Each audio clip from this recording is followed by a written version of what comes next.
ए इश्क जुनून ड्रामे की अगली एपिसोड आपको हिला कर रख देगी, क्योंकि अगली एपिसोड में आप देखने वाले हैं कि शहरोज पहले से ही ऐमन को लेकर वहां से गायब हो जाता है। यानी वो यही चाहता है कि ऐमन मर जाए और सारा इल्जाम उस पर ना आए। जब वो ये देखता है कि राहिम अब उसके पीछे पड़ चुका है और ऐमन की जिंदगी को बचाना चाहता है, इसी वजह से शहरोज राहिम के जाने के बाद अपने दोस्तों के साथ मिलकर ऐमन को समंदर के किनारे फेंक कर आ जाता है। वो इस कदर डरा हुआ होता है कि उसे कुछ समझ में नहीं आता। इसी वजह से वो उसे समंदर के किनारे ही फेंक कर घर वापस आता है। इधर राहिम ने तो अपनी मोम को सब कुछ बता दिया होता है और वो काफी ज्यादा गुस्से में होती है। शहरोज जब आता है तो उसकी मोम उसके मुंह पर जोर का थप्पड़ मारती है। वो उसे कहती है, मैं सोच भी नहीं सकती कि तुम ऐसी घटिया हरकत करोगे। तुमने उस मासूम लड़की की जान लेने की कोशिश की है। क्या किया है तुमने? मुझे बताओ कि वो जिंदा है या मर चुकी है। वहाँ पर शहरोज बता देता है कि वो मर चुकी है। ये सुनकर तो राहिम के पांव तले जमीन निकल जाती है। वो शहरोज को गिरबान से पकड़कर कमरे में लाता है और उसे जोर का धक्का देकर सोफे पे गिराता है। वो उसे कहता है कि तुमने एक मासूम लड़की की जान ली है, तुमने मर्डर किया है, मैं तुम्हें छोड़ूंगा नहीं। शहरोज कहता है, भाई आप ही मुझे बता दीजिए कि मैं क्या करूँ, क्या फांसी लग जाऊँ? शहरोज कहता है कि फांसी लग जाओ, यही बेहतर है। अब राहिम को कुछ समझ में नहीं आता कि वो क्या करे। राहिम शहरोज से कहता है कि मैं बाबा को सब कुछ बता दूंगा। शहरोज कहता है कि प्लीज भाई आप ऐसा मत कीजिएगा, हमारी रेपुटेशन का सवाल है, इस तरह से बात दब जाएगी तो अच्छा रहेगा। लेकिन राहिम कहता है कि मैं उस मासूम लड़की के साथ बुरा होने नहीं दे सकता, वो मासूम थी।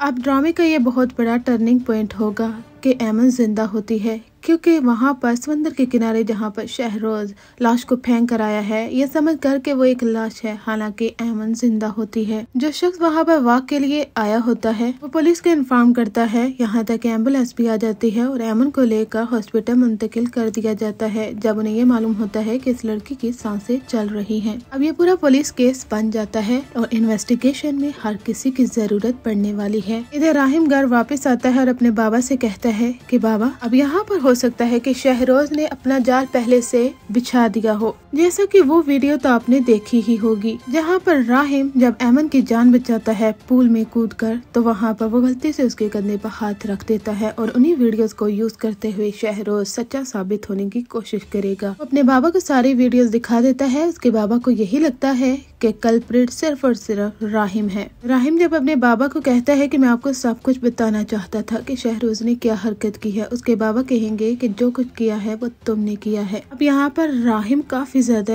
इमोशनल होता है, क्योंकि वो इस तरह से सारे जाल में फंस चुका है कि कुछ भी नहीं कर सकता। राहिम कहता है, बाबा मैं बेकसूर हूँ, मेरी कोई गलती नहीं है, ये सब कुछ शहरोज ने किया है। आप मोम से पूछ सकते हैं और हो सकता है कि यहाँ पर उसकी मोम भी उसका साथ न दे।